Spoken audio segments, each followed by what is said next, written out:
Ayan mga kababayan, kasulukuyan po tayo naglalakad. Nakita natin ang mga squatter dito, kawawa po.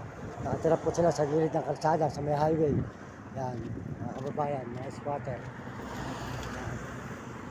Ito po sa may highway, ito po sila, yung bahay nila.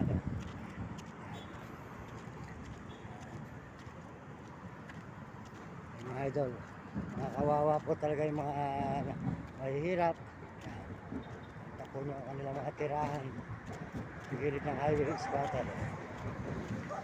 Dito po sa may highway po ng San Fernando, Pampanga.